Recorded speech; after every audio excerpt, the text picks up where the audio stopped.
KINGSWEAR Castle, KC to her close friends, is the last coal-fired paddle steamer in Britain. She was built in Devon in 1924 for the River Dart Steamboat Company. By 1965, river cruising by steamer was in decline, the public preferred other attractions, and KC was withdrawn from service. Unlike most other paddlers, KINGSWEAR Castle avoided the shipbreakers. She was bought by the Paddle Steamer Preservation Society in 1967. But it was to take many years of painstaking skilled work, often under difficult conditions by the dedicated few, before KC was fully restored. At last she was ready to be surveyed by the Department of Transport, and in 1985 awarded full passenger certificates for river and short estuary cruises. KINGSWEAR Castle may carry up to 235 passengers.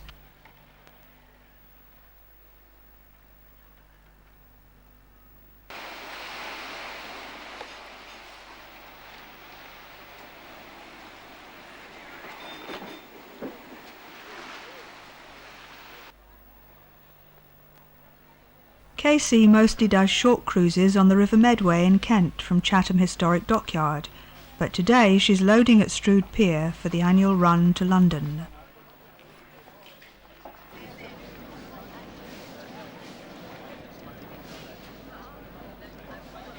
While waiting at the pier, KC's engine turns the paddle wheels very slowly to reduce the strain on the mooring lines caused by the river's current. That rattling sound is the pump circulating the cooling water to the condenser. The annual cruise to London must be planned in advance for a day when the tides are just right. Down the Medway on the falling ebb tide if possible, but certainly the longer run up the Thames must have the flow of the rising tide to help KC along. Although KINGSWEAR Castle can sail on the sheltered waters of the River Medway in almost any weather condition, sailings in the more exposed Thames estuary are dependent on good weather and moderate winds. So on the big day, if the combination of forecast wind speed and direction, plus the effect of tidal flow, would cause uncomfortably high waves, the trip may have to be cancelled or rearranged. But the 18th of June 1999 was a beautiful day, with conditions just right, so off we go to London.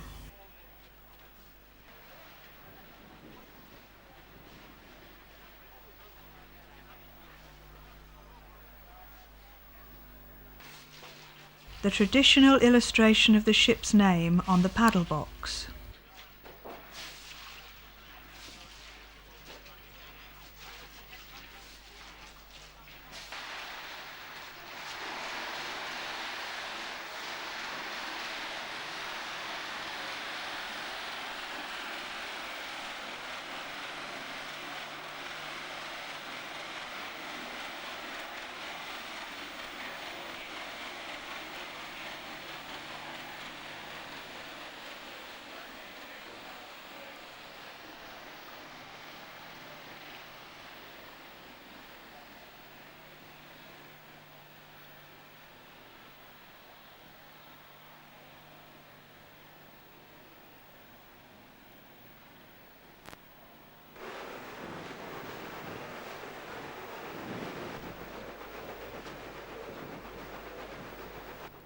A short cut to the Thames at Gravesend once led from close to here. KC's passengers who return by train to Strood will ride through the tunnels of the Thames and Medway Canal. They were converted to railway tunnels. Denton Ship Repairers Yard. On the opposite bank, Hugh Falcon of Lapthorns beached for attention at Acorn Shipyard, former home of the Medway Steam Packet Company. Away on the right is Rochester Railway Bridge. KC's engine is older than the ship. The two-cylinder compound engine was built in 1904 by Cox & Co. of Falmouth for the previous steamer named KINGSWEAR Castle.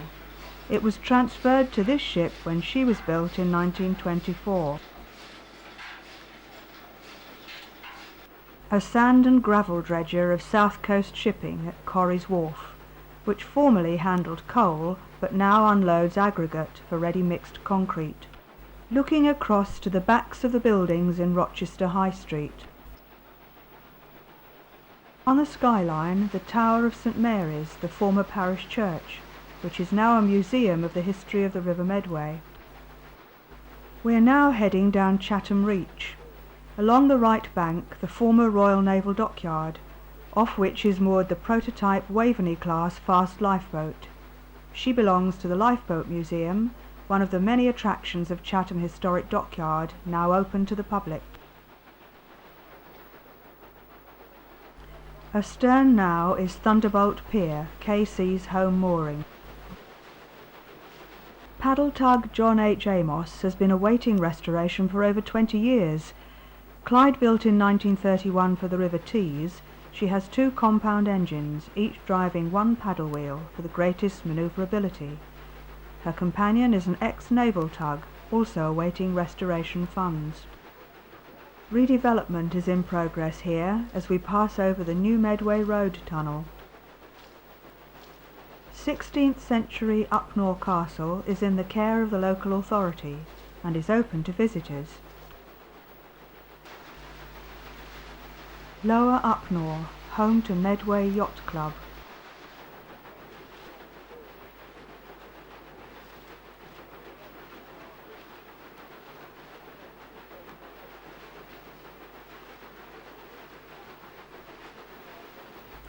Number 32 Buoy, a ship's reporting point to Medway Radio.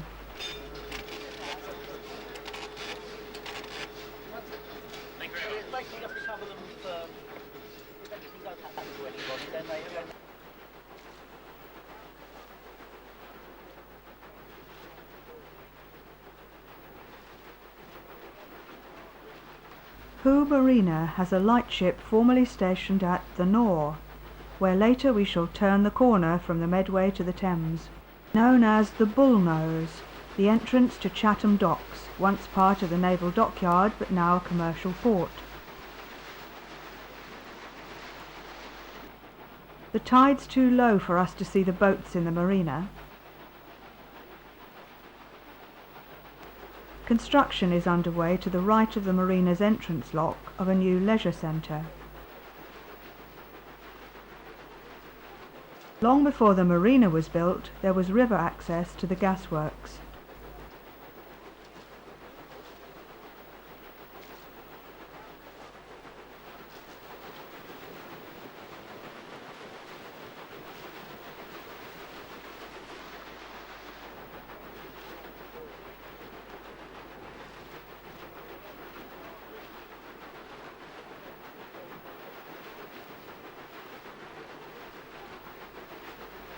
This may be a good moment to explore the ship. The buffet in the forward saloon can provide teas, coffee, sandwiches, cakes and other light refreshments, as well as wines, beers and spirits. The engine's builder's plate is displayed in the forward saloon, the better to be seen. KINGSWEAR Castle is driven by a compound reciprocating steam engine. The high pressure cylinder is 13 inches diameter, the low pressure 24 inches, the stroke of both being 24 inches. The 8-foot diameter Scotch boiler is 8 feet long, with a working pressure of 120 pounds per square inch. During this 8-hour journey, about 16 hundredweights, that's about 800 kilos of coal, will be hand stoked. Steam passes from the boiler to the high pressure cylinder to convert some of its pressure into working force, before passing to the low pressure cylinder to provide more power. In the condenser, the exhaust steam is cooled back to water by contact with a surface kept cold by sea or river water pumped past its other side. The cooled fresh water is now fit to be fed to the boiler, so restarting the cycle. It's this rattling green pump which circulates the cooling water to the condenser. Cabby, the last wooden Thames sailing barge built. She's one of several which survive in private ownership. Economical bulk transport designed for operation by a man and a boy. The masts could be quickly lowered for London's bridges.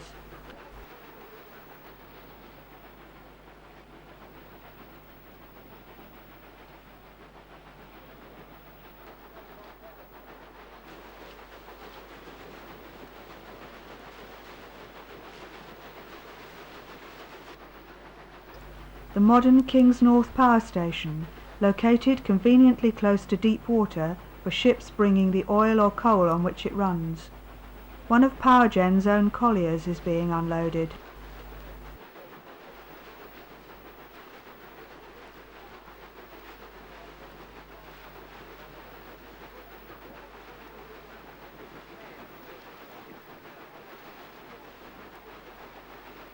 Hatches open ready, this coaster will be waiting to go upriver to unload.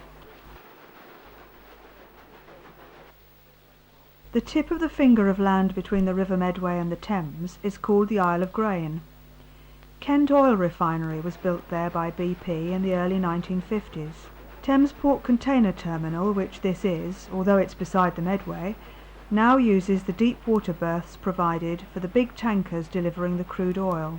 The refinery closed in 1981 during a recession in the oil business after a stiff rise in oil prices.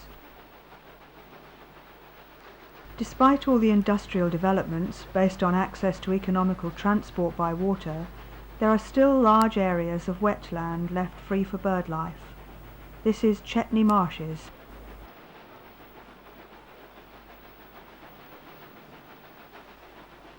This part of the oil refinery land was later used for the factory where the concrete lining segments were made for the Channel Tunnel.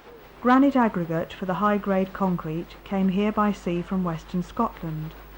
It still does, to be distributed by Foster Yeoman to construction sites around southeast England, although the concrete plant is now idle. Some of the granite aggregate goes out in barge loads.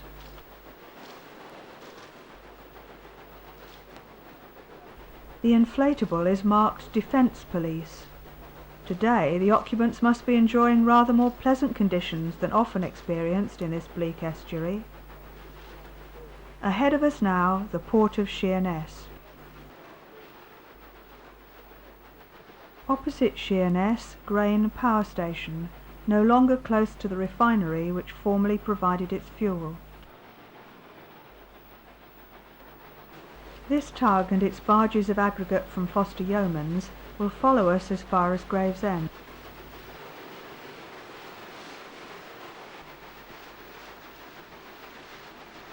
There's nothing now to be seen of the seaplane base which was once along here on the Isle of Grain.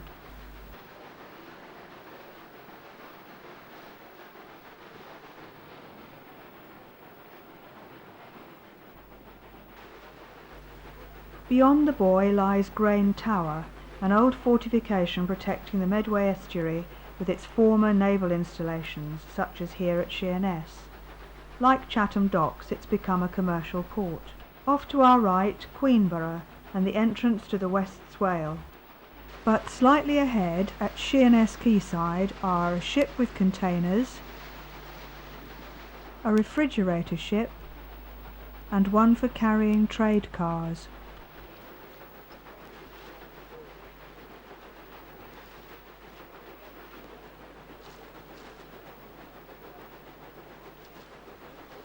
The ramp for unloading cars seems to be obstructing the use of the container crane.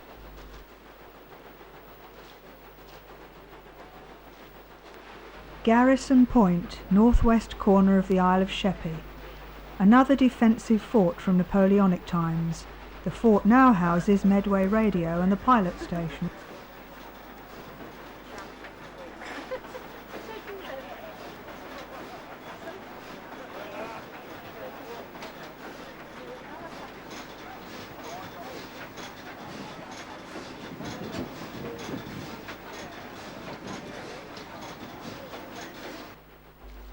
The seaward side of Garrison Point still has the terminal installations of the former Olau Line ferry service to Vlissingen. An 8-hour crossing, service was withdrawn in 1994. Ahead across the Thames estuary, the Essex shore at Shoeburyness. KC is now passing through the Swatchway, the short-cut passage south of Nore Sand, the hazard which was formerly marked by the Nore lightship. Across the estuary, Southend developed as a resort in the early 19th century when paddle steamers brought their visitors from London. The pier, extended several times, is now over a mile long. and accessible at all states of the tide. The pier has its own railway. This is Westcliff, the westward extension of Southend.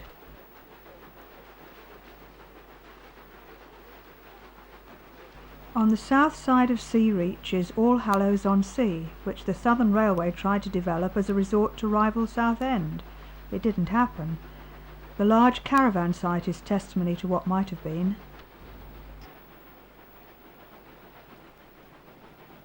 A ro-ro ferry, that's short for roll on, roll off. Mainly for lorries, the Coblefret ferry service runs from Zeebrugge to Purfleet, but we'll see this ship again at the Ford Works jetty. A good time to seek refreshment below.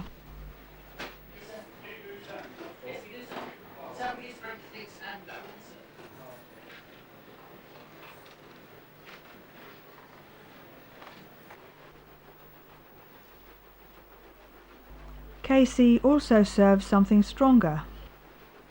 On a long trip like this, the skipper needs a break, so a fully qualified friend has been asked along to take over for a while.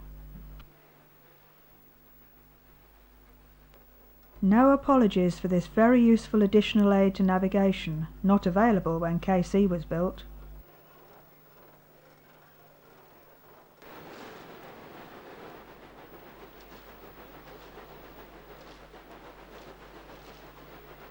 A suction dredger.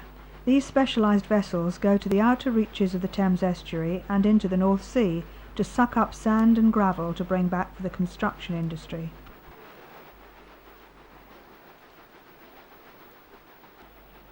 An outward bound tanker, fairly small as tankers go. Being loaded, she's probably taking oil products from a refinery for distribution, presumably to an area with no refinery.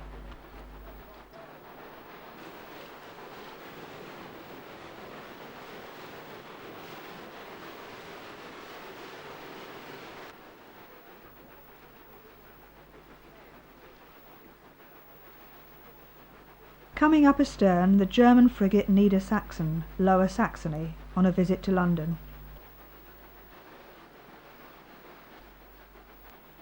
The Kent Voyager, going downriver and back to Canada for another load of pulp and paper for Britain's hungry printing presses.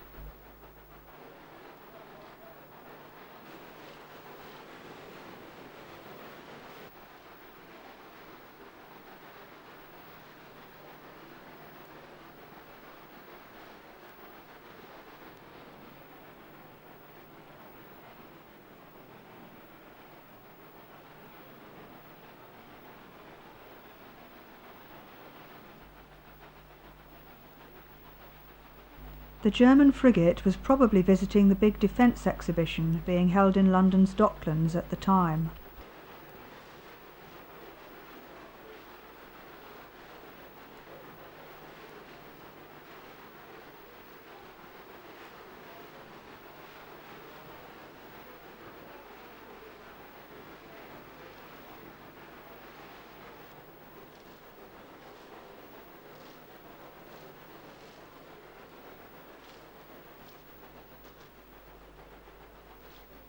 At this point, KC seems to be heading for Holehaven Creek at the western end of Canvey Island.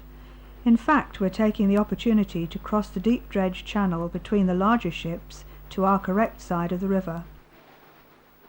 Unloading at Corriton, this tanker at 80,000 tons seems very big in comparison to other ships we've just seen, but as tankers go, she's old, built in 1981, and rather small. Today's supertankers range up to 450,000 tons.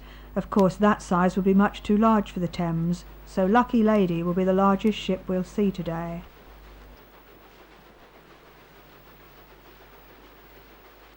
The tank farm of Shellhaven Refinery, which has closed since filming.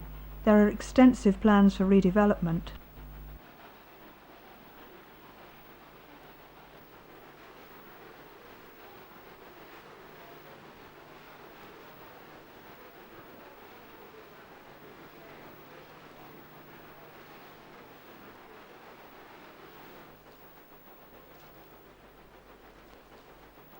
This little ship delivers fuel oil to other ships, an operation known as bunkering.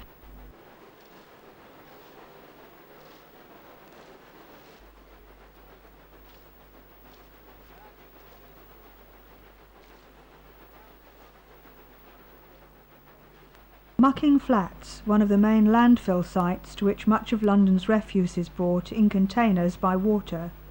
This must keep vast numbers of lorries off the roads. The large cranes are for unloading the containers from their dumb, meaning unpowered, barges.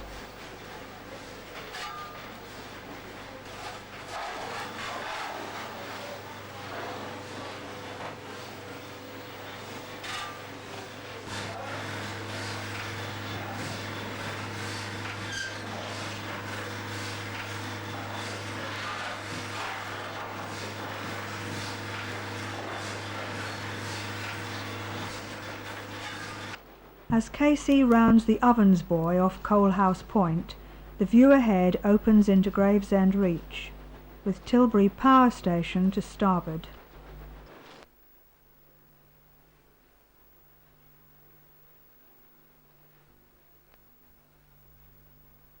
This new style navigation mark is a South Cardinal buoy, to be passed on the south side.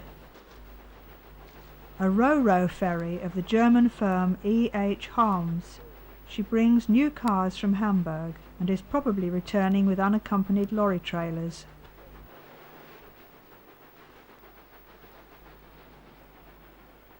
Tilbury Power Station burns coal no more. So the mechanical coal unloaders on its jetty are disused now. On the south bank is Gravesend, with Royal Terrace Pier seen below the radio mast of the Port Control Centre. This enclosed private pier serves pilot boats and small craft of the technical departments of the Port of London Authority. Up to the 1960s opening of the Dartford Tunnel, paddle-wheel vehicle ferries crossed between Gravesend and Tilbury. A brief glimpse far ahead of their present-day replacement. The tug with the barges of aggregate, which followed us from the Medway, is turning off now towards Denton. Moored at the buoys on the Kent side are several Howard Smith tugs and PLA salvage vessels. A better view of Royal Terrace Pier, and with a prominent gable end, London River House, offices of the Port of London Authority. Tilbury landing stage, once a major facility for liners sailing to many parts of the world. It had its own railway station for boat trains from London's St Pancras. Reuse as a cruise terminal hasn't happened, it's too remote. Today's cruise ships prefer to moor close to central London, as we shall see later. This visitor is one of Lapthorne's short sea bulk carriers.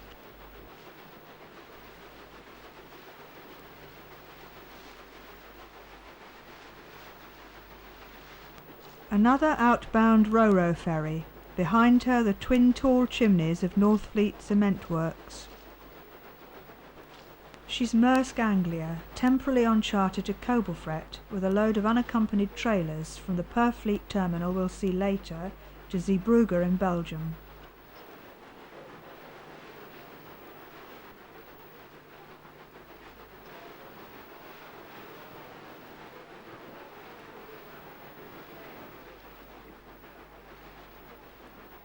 Tilbury docks lie behind this disused concrete cargo jetty on our right. There are redevelopment plans.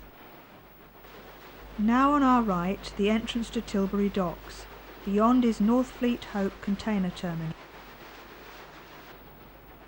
But cars, not containers, are being unloaded over the ship's own fold-out ramp.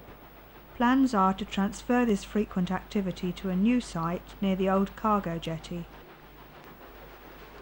This 55,000-ton floating multi-storey car park can hold up to 6,000 cars on 11 decks. Asian King is an example of South Korean enterprise. Built in 1998 by Hyundai, operated by Hyundai Marine, she is one of a fleet delivering Hyundai cars. The ship's decks are totally enclosed to protect their valuable cargo from the effects of sea spray. so a powerful ventilation system is installed to clear the exhaust fumes as the cars are driven off.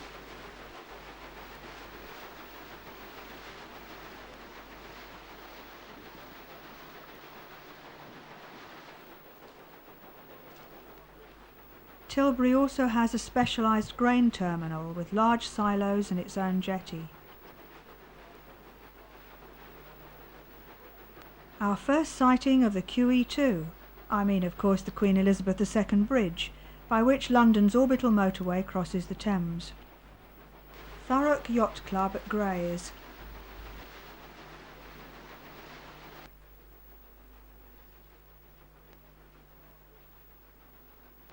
New housing on former industrial land. Previous uses included barge building, timber importing and sawmilling, shipbreaking and cement making. Further on, several industries and terminals are still providing employment.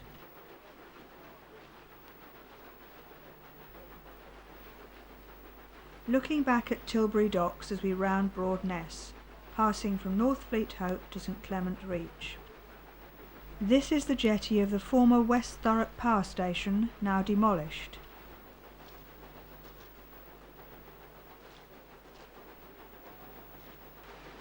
On the Kent side, the closed Empire Paper Mill at Greenhithe.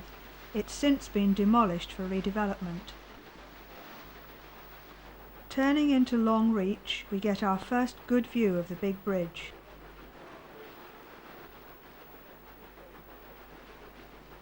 On the right, the jetty and tanks of Vopak's terminal.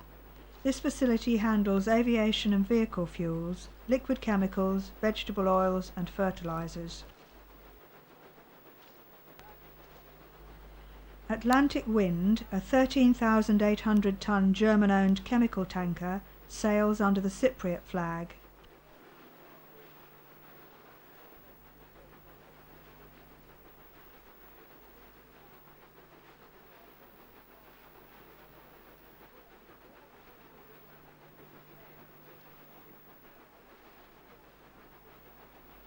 This area on both banks used to be called the Land of Cement, but now the chalk pits are all worked out, cement is imported here at Castle Cement for inland distribution. The Queen Elizabeth II Bridge carries 4 southbound lanes of traffic from London's orbital motorway. This type of construction is called a cable-stayed bridge. The first road crossing here was a 2-lane tunnel. The Dartford tunnel soon became a notorious bottleneck, so a second was built.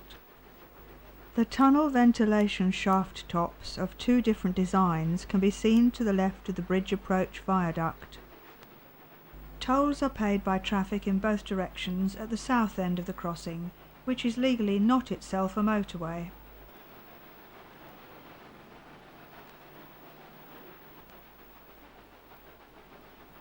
This stylish modern ro-ro ferry of the Belgian Kobelfret Company is unloading at Purfleet Ferry Terminal, very conveniently located for the M25. She'll be carrying mostly unaccompanied trailers, that's the rear part of articulated lorries from Zeebrugge. The drivers and their tractor units are thus available for other work ashore.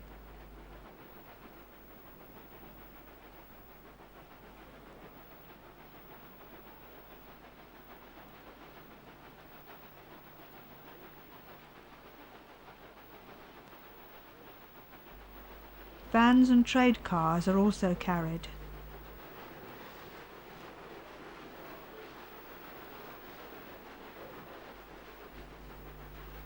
Trailers are unloaded by special shunter tractor units, a fast operation by specialist drivers, one from each deck.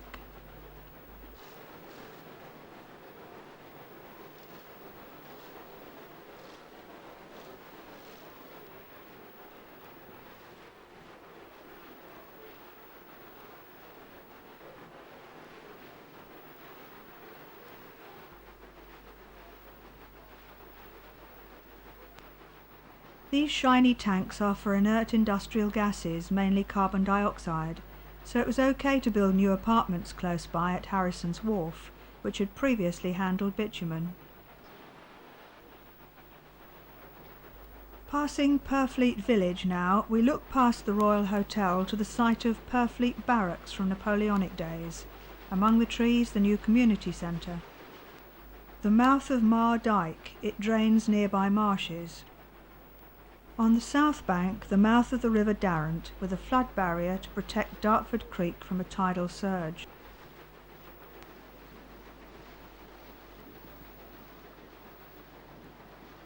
Rainham Marshes ahead of us are the site of another vast landfill, or perhaps overfill will be more accurate. Behind the cruiser, an old Norwegian ferry, now the floating clubhouse of Erith Yacht Club.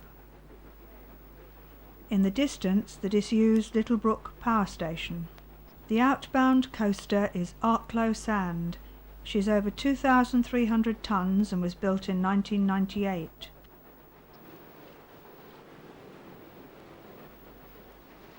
Residents of the tall blocks of flats in Erith have a grandstand view across the river of the landfill and of the container transfer shed here at Cold Harbour Point, where the barges bringing London's refuse are unloaded.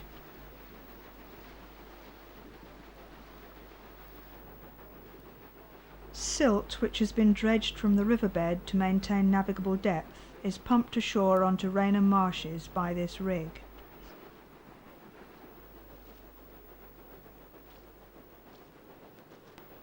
Cross Ness Sewage Works and its recently built incinerator, burning the sludge formerly dumped at sea. On the north bank, Ford's Dagenham car assembly plant, often in the news. The large jetty here was originally used to bring in coal and iron ore when Ford had their own steelworks here. Today the jetty is used for the export and import of components and completed vehicles. Ford seems to have their own dedicated service provided by one of the Coble-Fret ferries.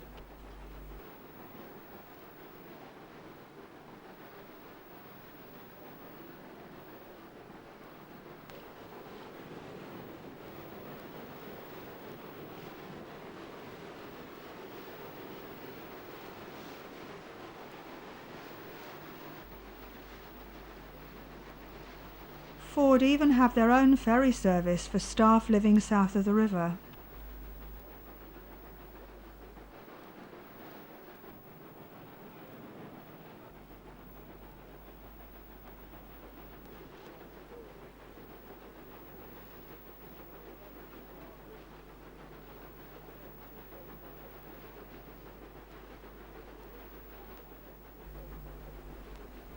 The 10,000-ton cruise liner Seabourn Pride, built in 1988 with accommodation for 212 passengers.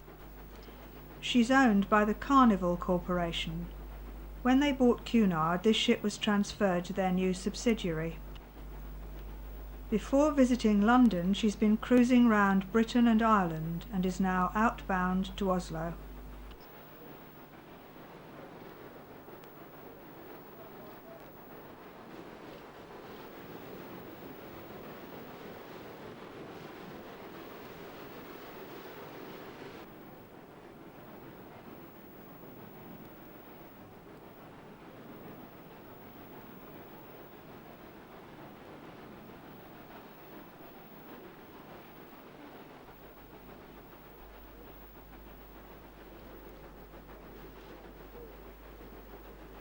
Barking Creek, mouth of the River Roding, has several wharves accessible at high water, handling mainly steel and timber.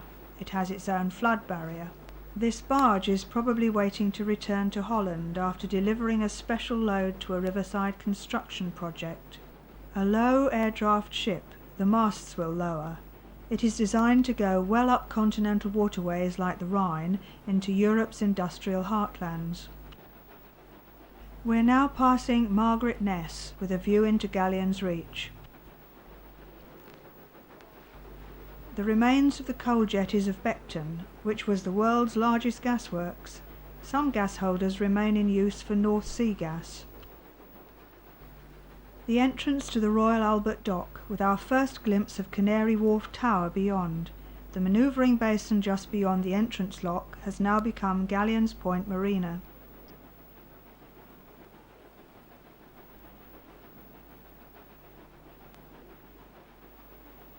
the entrance to King George V Dock.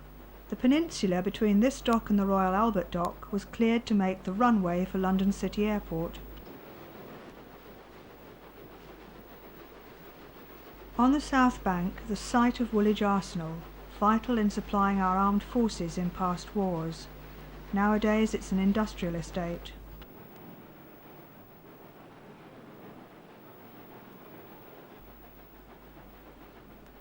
Woolwich Reach seems deserted.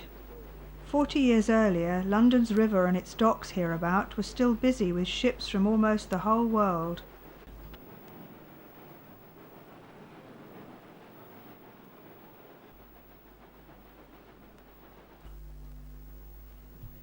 But we have seen that the lower Thames is still very busy. Road vehicle development and the congestion of inner London's roads, as well as the container revolution, have all brought this about.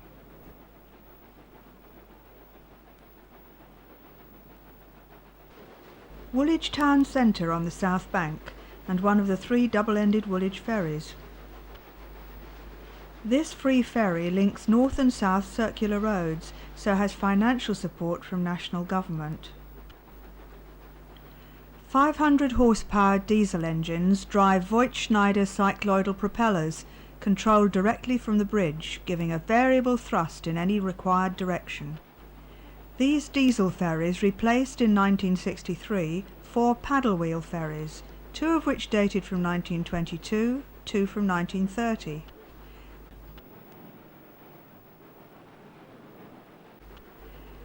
The steam ferries were staffed overnight in the Second World War.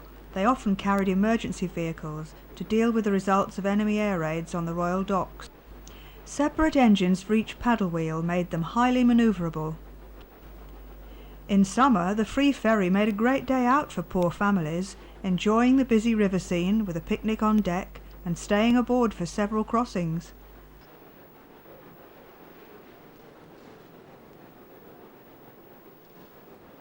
A Greek bulk cargo ship being unloaded at the jetty of Tate & Lyle's sugar refinery at Silvertown.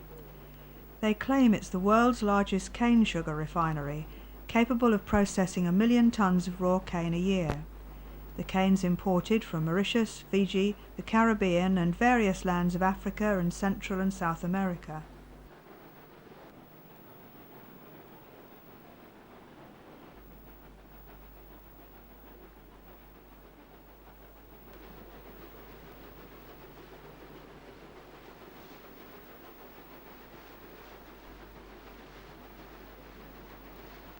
Just visible beyond the Sun Hat, a former Mersey ferry, moored here waiting conversion to a floating restaurant.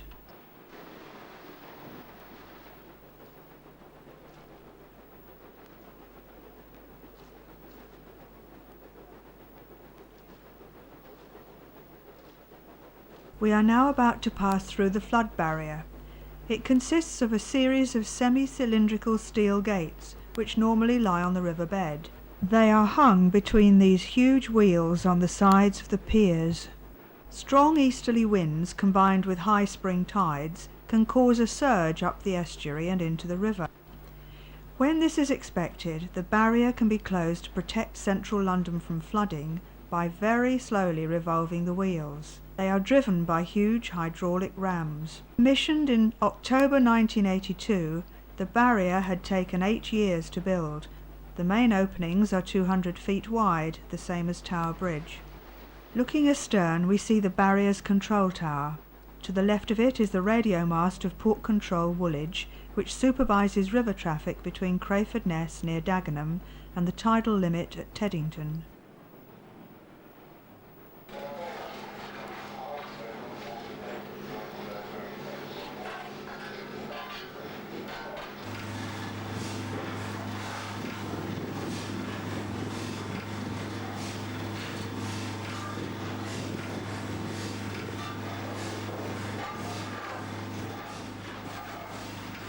Not many who see the Millennium Dome will ever do so from a steam-powered conveyance. Canary Wharf Tower beyond is seen on the left of the dome, itself behind the Skyscape venue building. The dome has been built on the site of Greenwich Gasworks. The former coal jetty has been transformed into Millennium Pier to be served by ferry services from Waterloo, Blackfriars and Greenwich. Beyond the north bank, a few cranes remain beside the Royal Victoria Dock.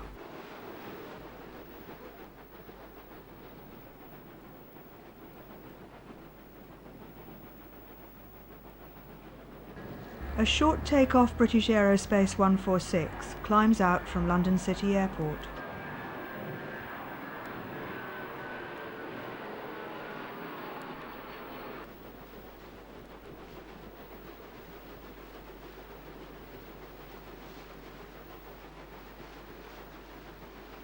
The mouth of Bow Creek.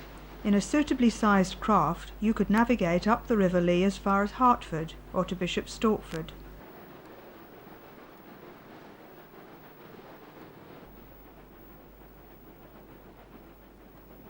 Coming now to Poplar, this is the Brunswick Wharf jetty of edible oil refiners Pura Foods Limited. The head office of Reuters news agency with its own pier, and on the right the casoon of Blackwall Yard's dry dock, long disused. Steaming round Blackwall Point, KC crosses the Greenwich Meridian, the first of 3 times. Across the river from the Millennium Dome, a very much smaller dome, it's an air vent for the older Blackwall Road tunnel. The gas holder seen behind this tug is all which now remains of Greenwich Gasworks. The entrance to West India Docks via Blackwall Basin. The barges of containerised refuse await their journey from the transfer station on the left to the Essex landfill sites we've seen downriver.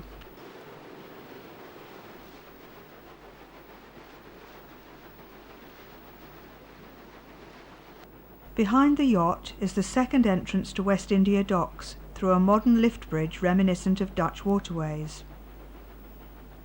The yacht seems to be fitted with elaborate satellite navigation equipment.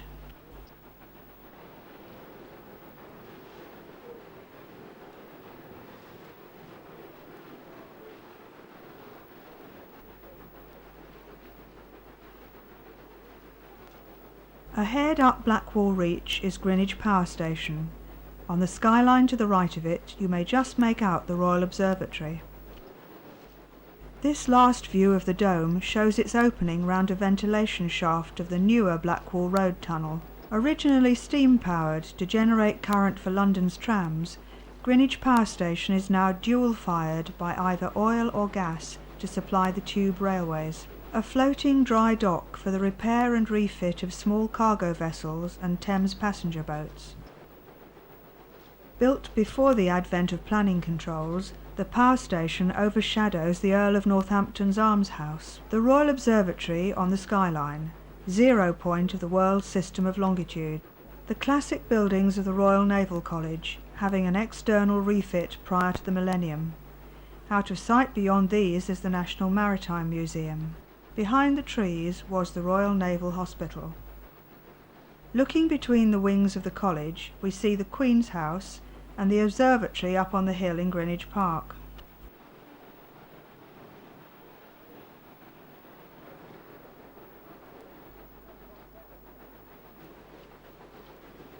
Greenwich has other maritime treasures. On the left, the preserved tea clipper Cutty Sark in her specially built dry dock, while to the right of the glass-domed entrance of the pedestrian tunnel is Sir Francis Chichester's yacht Gypsy Moth 4, in which he circumnavigated the globe. The north end of the pedestrian tunnel in Island Gardens.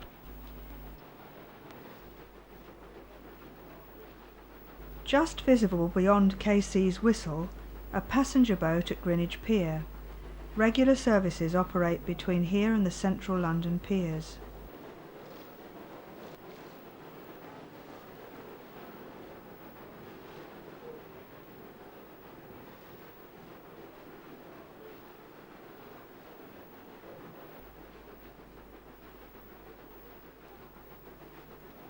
Deptford Creek, mouth of the River Ravensbourne. It flows through Bromley and Lewisham. Still some traces of the old industry among the modern flats and offices. One of several new piers built in the 1980s for the short-lived Thames Riverbus fast catamaran ferries. This was Mast House Terrace Pier.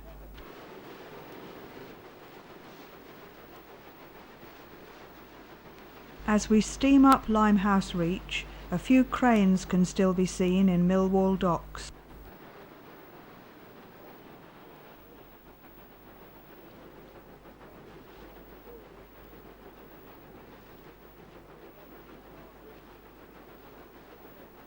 Some of the last Thames lighters, which were so numerous around London's Docklands.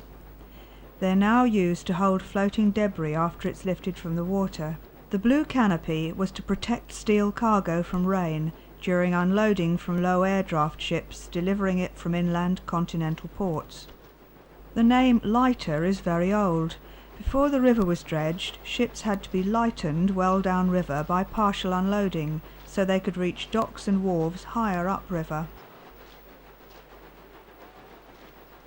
Docklands redevelopment has certainly produced some interesting architecture.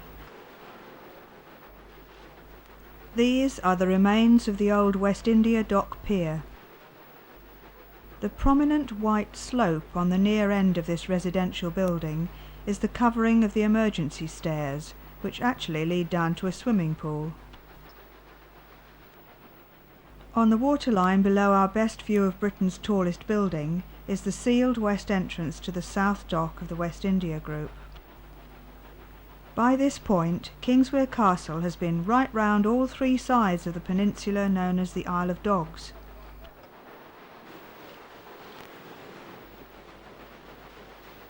Canary Wharf Pier, crowded with home-going office workers.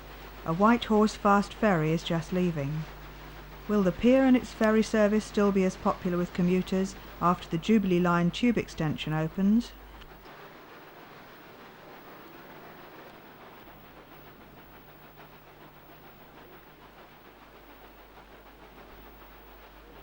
Even after many years of redevelopment, some parts of Docklands are still in the hands of the builders.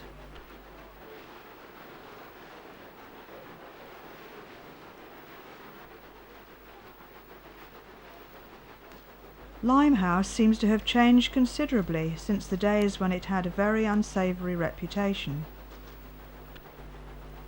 One of the first newly constructed parts of the Thames Path crosses Limekiln Dock by this cable-supported footbridge.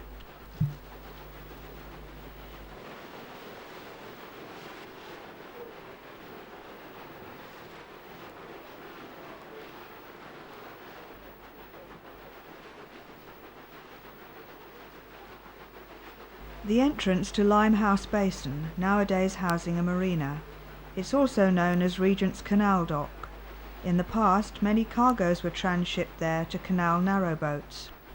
In a craft of suitable size, one could make an inland voyage to such places as Birmingham, Leicester or Manchester, but the intimate passage through the countryside en route would be very much more pleasant.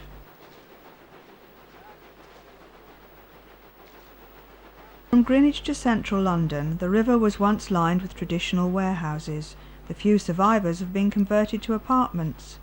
Globe Wharf on our right still has one of the cranes used to lift cargo from barges and lighters moored alongside. Peering towards the descending sun, distant city towers appear above the sealed entrance to the London docks, most of which have been infilled. Along the south bank, the sealed west entry to the former Surrey docks. Just about here we pass over Rotherhithe Road Tunnel. On the north bank, the prospect of Whitby. This pub was at one time a haunt of the rich and famous. Steaming up the lower pool, we meet a tow of refuse. Well, we now know the places where these go. This is the first of a rush of outbound traffic, as the tide has just turned.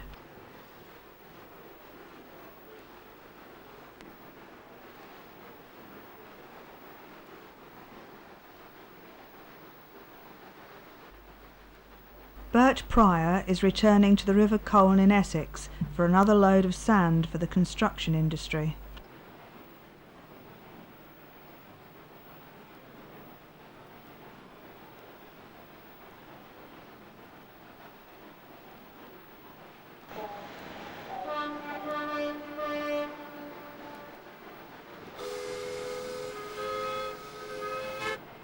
a buoy tender of the PLA.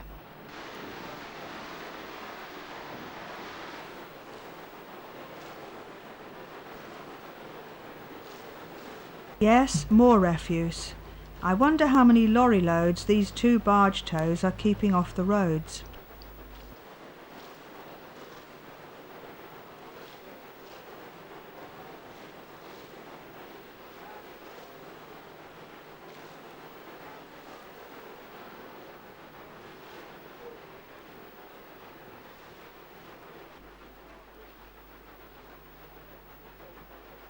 Here in the upper pool is where today's cruise ships like to moor, so much closer to the tourist scene than Tilbury. Silver Sturgeon, following us, is one of the latest and largest luxury Thames pleasure boats. She does high-quality dining cruises. In contrast, by the north bank is Wapping River Police Station, with 2 police launches moored outside. At low tide they can be taken under the pier and lifted inside for maintenance. Below the gables of this former warehouse were the cargo entry doors. Cranes are just visible beside the top doors. The 17,000-ton Silver Cloud can carry over 300 passengers. Most will have gone ashore by tender, probably just the short ride to Tower Pier. Directly ahead, seen through the opening of Tower Bridge, is the telecom tower. Of course, all provisions, even fresh water, have to be brought out by smaller vessels to a liner moored at the buoys.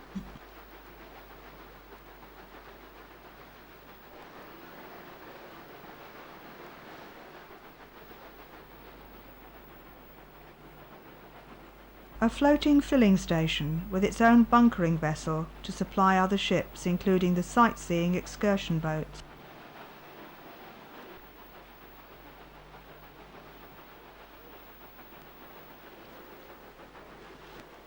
Tower Bridge has opened for KINGSWEAR Castle. There's no charge for this, but they do require 24 hours notice. Tower Bridge was built in the 1890s. It's a riveted steel structure, the stonework being merely a cosmetic covering to harmonise with the nearby Tower of London. The bascules are lifted by hydraulic rams, the pressure for which was originally generated by steam-driven pumps. The entrance to St Catherine's Dock, now a very upmarket marina.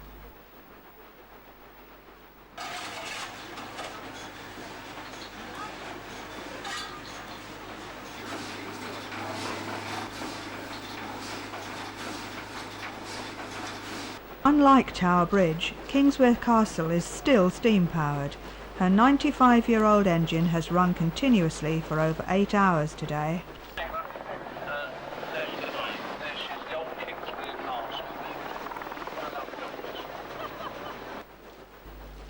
On the left, Traitor's Gate, and behind, the White Tower.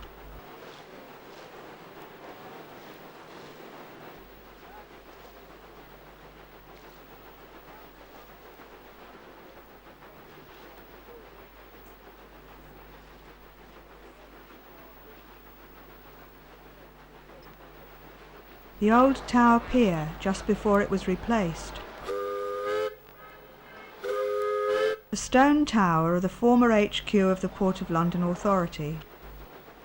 The cruiser HMS Belfast, an outpost of the Imperial War Museum, is normally moored here, but she's away for maintenance. Part of the old Tower Pier moored awaiting disposal. Behind the trees is London Customs House. About now, as we approached our destination, everyone aboard became aware of a helicopter hovering overhead. Was Casey to be a TV news item? Alas, no. This was the day of a large demonstration in the city. Things had got out of hand. It was a police helicopter.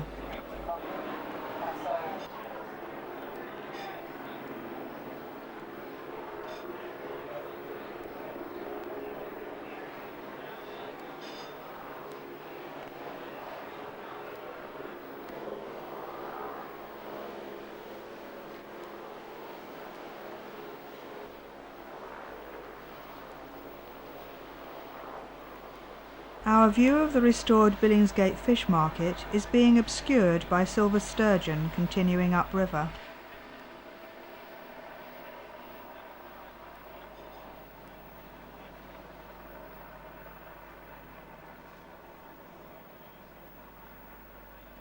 The dining cruise boat is about to pass under London Bridge, crowded with home-going commuters hurrying for trains.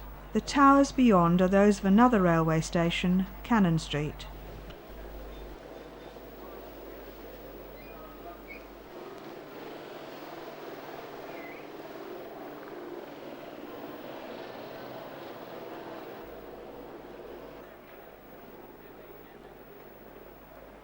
Some of these buildings are converted warehouses. One is a private hospital.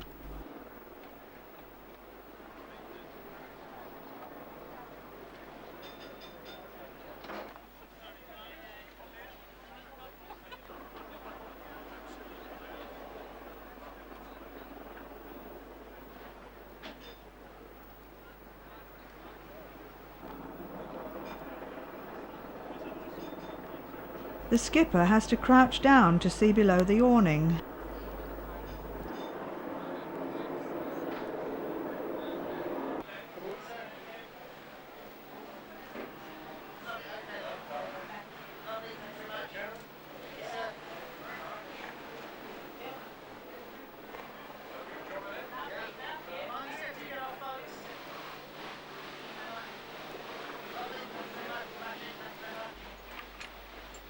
Those who need to return to the Medway towns have only 5 minutes' walk to the platforms of London Bridge Station for a frequent, but crowded at this time, service home. At last the crew may take a break, but only a short one.